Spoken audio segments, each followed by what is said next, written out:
That evening I sat wondering if there was any way to find out whether the Weald had just been abandoned after the Romans and then colonised all over again by Anglo-Saxons in the 5th and 6th centuries. Perhaps for clues, it's good to look at the pattern of roads in the Weald again. And it's clear that there is a remarkable pattern here. I don't mean the north-south pattern, which I understand to be Iron Age, but a later pattern of small roads running up over the North Downs and down into the heart of the Weald. Parallel, northeast-southwest, rather contrary to the other pattern. Is this perhaps something to do with the way that the Weald was resettled after the Romans left? I decided to search the roads for evidence with a navigator, Mark Gardner, who's a specialist in Kent after the 5th century, the time of the Anglo-Saxons. Well, what seems to have happened is in the 5th and 6th century, the population of England fell considerably, and so there was less pressure on the landscape. We've got a resurgence of woodlands, and then as the population begins to rise in the 7th, 8th, 9th centuries, we find that people are moving back into the Weald. And what happens is that those manors on the north and the northeast of Kent are driving their cattle and their pigs down into the Weald to use the pasture that was down here and to graze them in the woods. How did we know they were bringing cattle and things?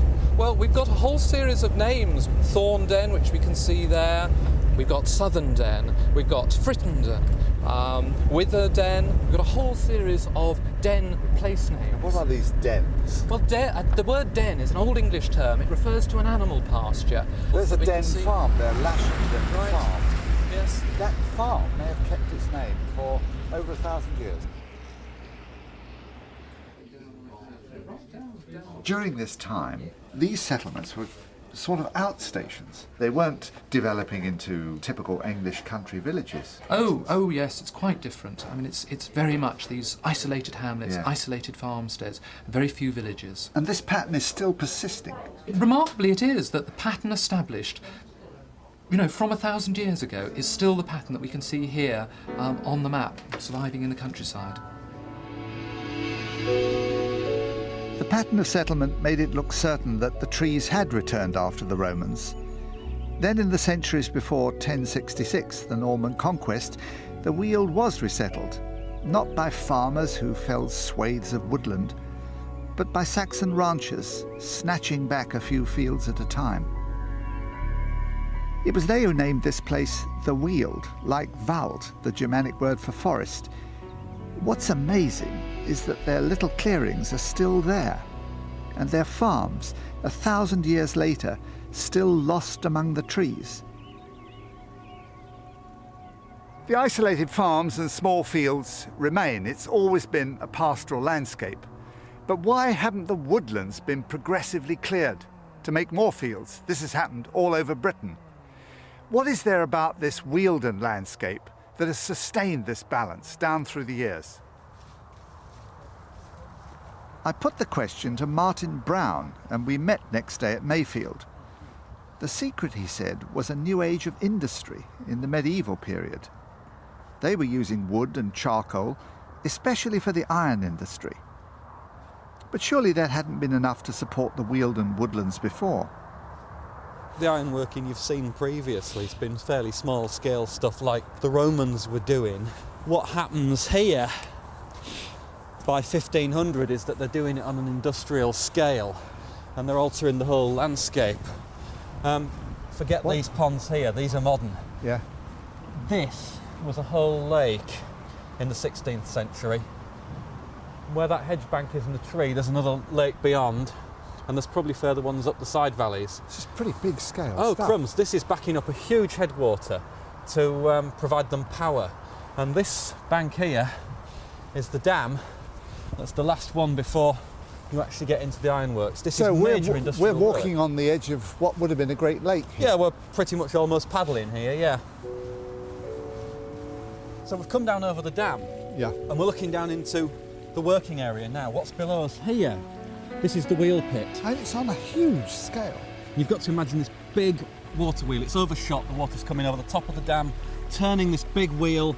I mean, We're probably, what, not quite at the top of it, something like that. It's a massive wheel. It's the first real industrial scale process. It's a real machinery. Yeah. That's powering two massive bellows that are over there. Of course. And they're powering the blast furnace. Suddenly, in 1496, they go from fairly small-scale stuff around here to the introduction of the first blast furnace. This isn't much later than that. It's 1560, 1570, something like that. And it's a real big industrial process.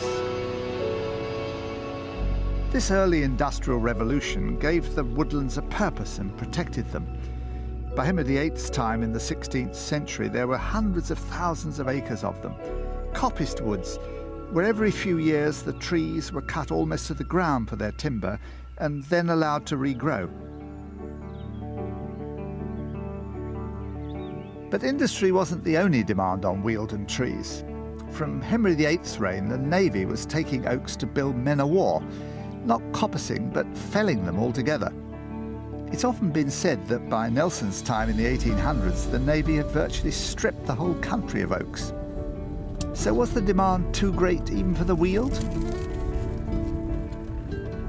There's a way to find out, because here in Portsmouth there are two ships built in the 16th and the 18th century, the Mary Rose and the Victory. And if we can find out where their timbers came from, we may be able to tell whether the Navy and the Weald ever ran short of oaks.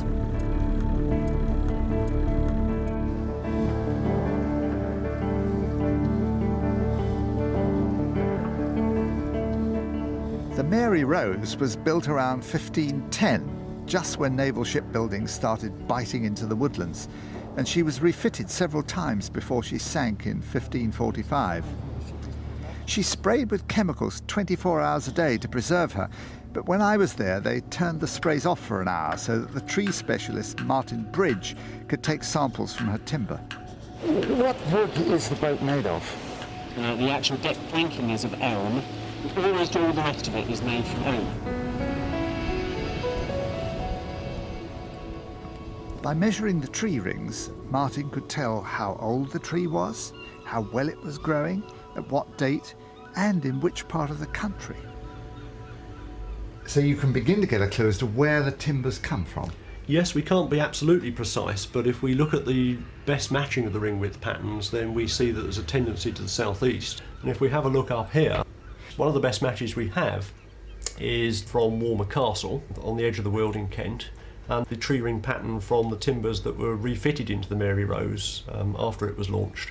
And you can see, particularly at this end, there's a very good correlation between the ring widths going up and down in the same years.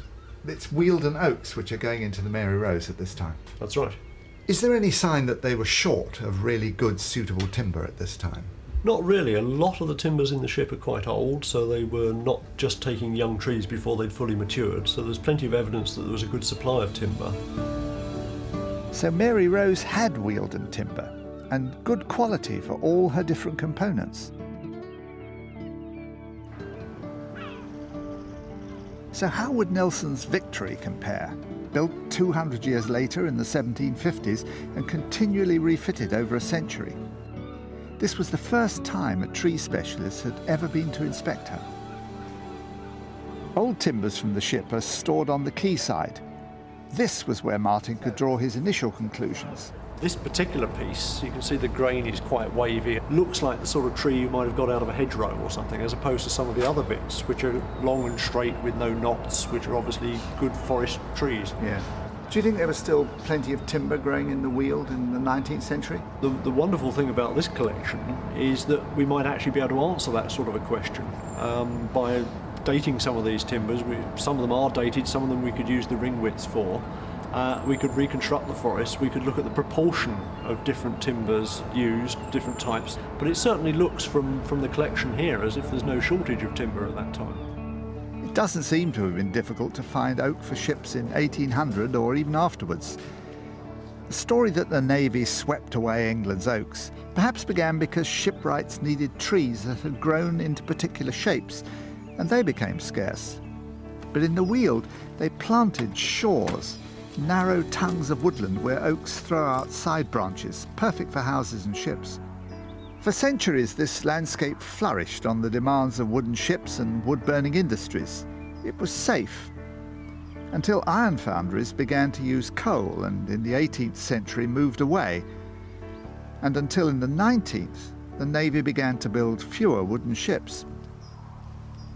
But then the system collapsed. The Navy no longer needed timber on that scale, nor did house building, and the iron industry had disappeared. The question now is, how has the Wealden landscape been preserved in much the same form through to the present century? The clues turned out to be everywhere. The Weald's beautiful oast houses and hop gardens. In 1831, the government abolished beer duty and demands soared. Wealden weather was good for hops, there was wood for hop poles, and no one wanted the fields for anything else. But Kentish brewer Stuart Neame told me that English beer had usually been made without hops. He made me some to prove it. So what was suddenly wrong with it? Problem is, it wouldn't have lasted, and that's fine if everybody's brewing their own beer in their house or in the pub. But of course, useless for anything on a commercial scale.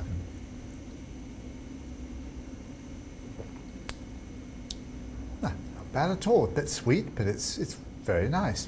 It would very quickly have been spoiled. You can imagine that with the taste of stale milk and vinegar would have been pretty unpleasant.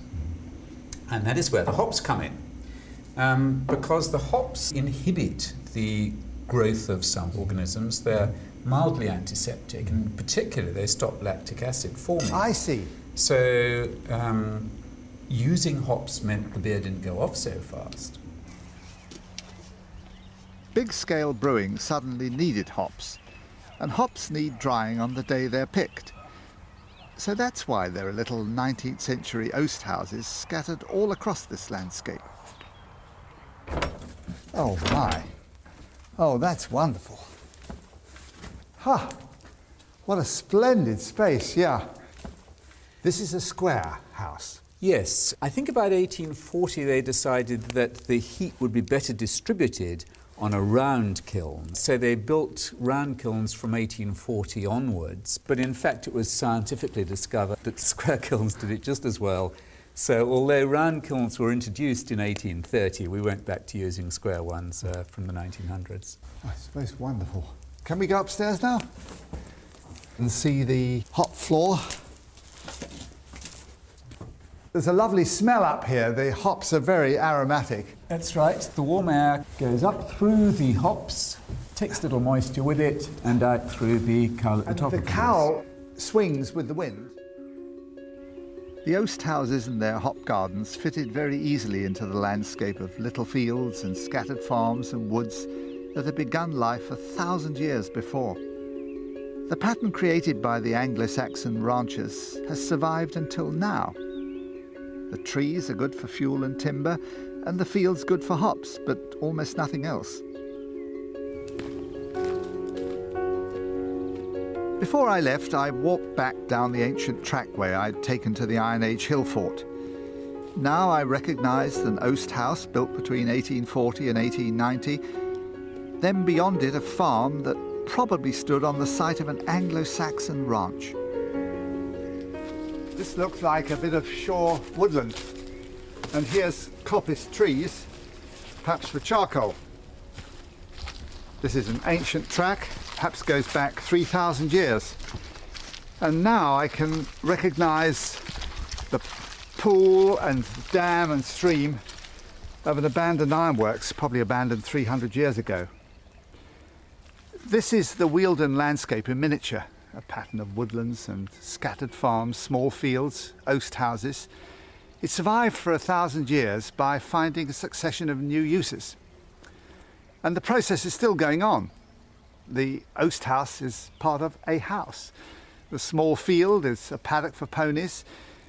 The ancient track is churned up by 4x4s out for sport. The Wealden landscape continues to adapt to modern ways of life.